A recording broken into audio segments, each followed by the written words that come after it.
그때 예수님께서 회당에 들어가셨는데 그곳에 한쪽 손이 오그라든 사람이 있었다. 사람들은 예수님을 고발하려고 그분께서 안식일에 그 사람을 고쳐주시는지 지켜보고 있었다. 예수님께서는 손이 오그라든 사람에게 일어나 가운데로 나와라 하시고 그들에게 말씀하셨다. 안식일에 좋은 일을 하는 것이 합당하냐? 남을 해치는 일을 하는 것이 합당하냐? 목숨을 구하는 것이 합당하냐? 죽이는 것이 합당하냐? 그러나 그들은 입을 열지 않았다. 그분께서는 노기를 띠시고 그들을 둘러보셨다. 그리고 그들의 마음이 완고한 것을 몹시 슬퍼하시면서 그 사람에게 손을 뻗어라 하고 말씀하셨다. 그가 손을 뻗자 그 손이 다시 성하여졌다. 바리사이들은 나가서 곧바로 헤로데 당원들과 더불어 예수님을 어떻게 없앨까 모의를 하였다. 주님의 말씀입니다.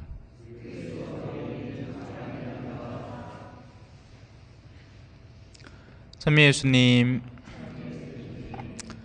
오늘 연도 가야 되니까 바쁘시죠? 그래서 강론을 짧게 해야겠다 생각을 했습니다. 오늘 일독사 안에는 새로운 사제에 대한 개념을 애써 우리에게 묘사하려고 합니다. 그러면서 제일 마지막 부분에 뭐라고 하느냐, 그분께서는 육적인 혈통과 관련된 율법 규정이 아니라 불멸하는 생명의 힘에 따라 사제가 되셨습니다. 그래서 이 멜키체덱이라는 인물이 성경 안에서 묘사하고 의미하는 바는 영원한 사제, 영의 사제를 의미합니다. 다른 사제들은 전부 다 권위를 받아서 사제직을 수행하는 거죠. 그래서 지금의 사제직도 크게 다르지 않습니다. 그러니 무슨 말이냐 하면 서품만 받아서 교회 권한 속에 사제직을 수행하는 껍데기 사제가 있는가 하면 정말 성령 안에서 하느님의 힘을 받아서 사람들에게 구원을 선포하고 그들을 빛으로 이끌려는 사제, 예수님을 닮으려고 애를 쓰는 사제가 있다는 것입니다. 이 두 개가 같아야 마땅한데 분리되어 버릴 수 있다는 거죠. 여기까지 이해를 하셨죠? 속의 것이 훨씬 중요합니다. 겉은 중요하지 않아요. 겉은 속을 담고 있을 때 그 가치가 2배, 3배로 빛나는 거고, 물론 겉에 게 없어도 된다 이건 아닙니다. 겉에 건 나름대로의 의미를 갖고 있지만 속이 텅 빈 겉은 의미가 없다는 이야기를 하는 겁니다. 반대로 겉이 조금 미흡해도 속이 알차다면 이건 괜찮다라고 할 수 있는 거예요. 자, 이제 다시 복음으로 돌아봅시다. 오늘 복음은 지난번에 언제였죠? 중풍병자를 낫게 하신 예수님의 기적사화와 굉장히 닮아 있습니다. 4사람이 지붕을 뚫고 그 중풍병자를 내려다보낸 그 사건 기억나시죠? 그때 제가 했던 설명과 사실은 크게 다르지 않습니다. 결을 굉장히 같이 합니다. 예수님이 그때 그 중풍병자의 어디를 낫게 했습니까? 우선적으로 말이에요. 기억나시는지 모르겠어요. 네 죄는 용서받았다라고 하십니다. 그 중풍병자에게 바로 일어나 걸어가라 이걸 먼저 하신 게 아니에요. 그건 나중에 이유가 있어서 그렇게 해준 겁니다. 왜? 사람들로 하여금 첫 번째 것의 중요도를 더 가중시키고 그것이 충분히 이루어질 수 있다는 믿음을 형성시키는데 도움이 되니 후자를 꺼내신 것이지, 만일 사람들이 첫 번째 내용의 가치를 더 두고 그것으로 이미 충분히 기뻐할 수 있었다면 두 번째 것은 필요가 없었을 수도 있습니다. 굳이 이제 일어나 걸어라까지 할 이유도 없는 거예요. 그 사람은 내면이 완치되었기 때문에 겉이 무너져 있어도 상관이 없는 겁니다. 내일 제올지오 형제님의 이제 장례를 하겠죠. 어제 찾아갔어요. 그죠? 마침 병원에 다른 우리 성당분의 어머니가 위중했다가 이제 다시 잠깐 회복되신 그 시기에 병자성사를 주러 갔다가 마침 같은 병실 옆이라서 이 안수를 드리고 왔던 겁니다. 제가 안수를 드렸으니까 나아야 돼요? 아니요, 그럴 필요가 없는 겁니다. 왜? 그분들은 이미 그 안수의 체험을 오늘 아침에 이제 교적 증명서를 제가 직접 떼어 드렸거든요. 사무장이 없으니까. 그때 자매님이 너무나 장례를 준비하고 있는 분의 표정이라고는 할 수 없을 정도로, 왜? 어제 제가 가서 안수를 드렸거든요. 그게 너무너무나 큰 위안으로 작용을 해버린 겁니다. 영혼이 다 나아버린 거예요. 그게 너무 기쁘고 좋은 일인 거죠. 자, 이제 복음으로 잠깐 돌아와 봅시다. 짧게 한다 해놓고 벌써 6분 지났다. 좀만 더 하자. 한 10분만 합시다. 예, 평소에 20분 함께 10분 짧은 거 아닙니까? 그죠? 예. 자, 오늘 복음은 이렇습니다.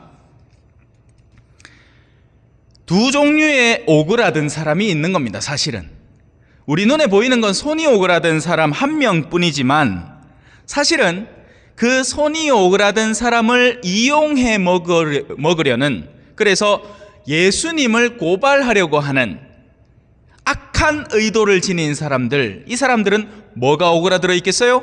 마음이 오그라들어 있는 사람들인 겁니다. 중풍병자에게는 내면의 죄가 있고 몸의 마비의 죄가 그러니까 이걸 죄라고 하기는 힘들지만 영혼이 죄 때문에 마비되어 있고 몸이 마비되어 있었는데, 예수님이 영혼의 마비를 먼저 풀고, 봐, 이게 힘든 일이지만 너희가 믿도록 몸도 풀어져 버릴게 하면서 보내버린 겁니다. 왜? 사람들이 쥐가 뭔데 이 죄를 용서하노? 이렇게 나왔기 때문에, 옹졸한 내면을 갖고 있었기 때문에. 그러니 엄밀하게 얘기하면 예수님은 중풍병자가 중심이 아닌 그 주변에서 둘러서서 지가 뭔데 죄를 용서하나 라고 악한 생각을 품고 있는 그들을 영으로 아시고 그들을 풀어주는 게 더 큰 일이었던 겁니다. 심지어 중풍병자의 내면을 푸는 것도 중요한 일이기보다 그 주변에 둘러서서 악으로 바라보고 있는 그 사람들을 풀고 싶었던 거예요. 하지만 안 풀렸죠. 오늘도 마찬가지입니다. 손이 오그라든 사람은 사실은 교보제에 불과합니다. 이 사람의 손은 하나님께서 창조하신 세상이 만물이기 때문에 이 사람의 오그라든 손을 펴는 것쯤은 이건 그냥 누워서 식은떡 먹을 수 있나?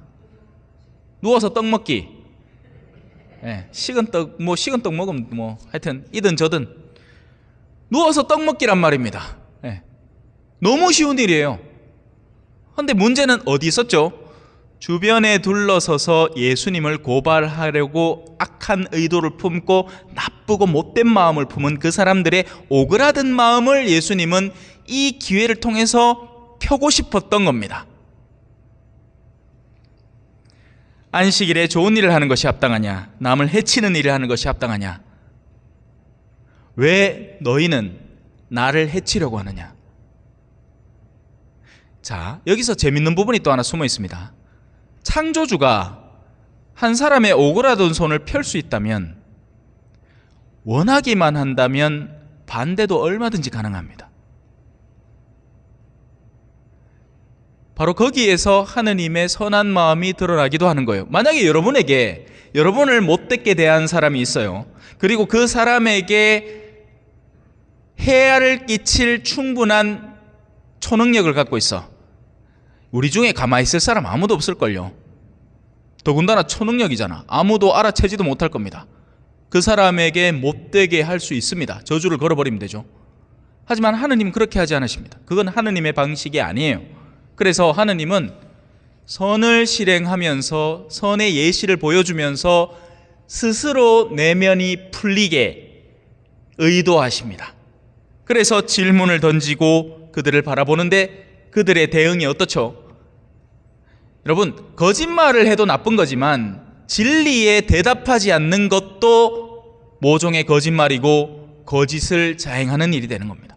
옳은 일을 두고 옳습니다 라고 할 수 없는 내면의 상태 자체도 악을 자행하는 행동이 되는 겁니다. 예수님은 다른 데서 좀처럼 노하지 않습니다. 하지만 오늘은 달라요. 그래서 오늘 복음은 손오그라든 사람을 치유해 준 하찮은 이야기가 아니라 악을 작정하고 다가온 이들이 예수님의 그 선의 표양을 보고도 악을 더욱더 완고하게 완성시켜 버림으로써 자신의 재앙을 앞당기고 있는 너무나 안타깝고 슬픈 이야기가 전개되고 있는 겁니다. 이 감정을 같이 느낄 줄 알아야 돼요. 그게 얼마나 안타까운 일인지. 선해지기를 바라는데 더욱더 악해지고 있는 겁니다. 고집을 풀기를 바라는데 더욱더 고집을 피우고 있는 거죠. 그게 결국 그 영혼에게 어떤 영향과 결과를 미칠지가 너무 안타까워서 괴로워하시는 예수님을 볼 수 있는 겁니다. 그분께서는 노기를 띠시고 그들을 둘러보십니다. 한둘이 아니었던 거예요. 적지 않은 이들이 예수님을 걸어 넘어뜨리고 그분을 함정에 빠뜨리고 악을 의도하고 결국 그분이 죽기를 바라는 거죠. 그리고 그들의 마음이 완고한 것을 몹시 슬퍼하시면서, 예수님 마음이 얼마나 슬플지 상상이 가십니까?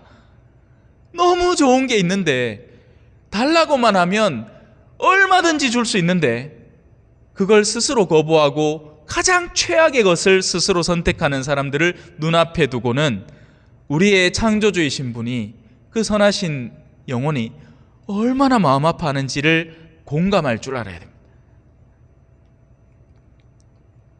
차라리 오늘 여러분이 미사 마치고 갈 연도는 축제일 거예요. 축제. 어떻게 보면 영적인 의미로는. 왜? 좋은 데 갈 분이 좋은 데 갔으니까 얼마나 기쁜 일입니까? 마침내 휴식과 안식을 얻으시고 이제 잘 쉬실 테니 너무 좋은 일 아니에요? 기쁜 일이에요, 사실은. 물론 장례식장 가서 기뻐하면 안 됩니다. 아이고 좋게 계십니다 이거 하면 안 돼요. 그죠? 물론 그럴 사람은 없겠지만, 예수님은 치유해버립니다. 손을 뻗어라. 손은 너무나 쉽게 열려버립니다. 하지만 그 뒤에 예수님이 이미 읽어내신 것이 실행됩니다. 바리사이들은 나가서 곧바로 헤로데 당원들과 더불어 예수님을 어떻게 없앨까 모의를 하였다. 잠시 묵상하시겠습니다.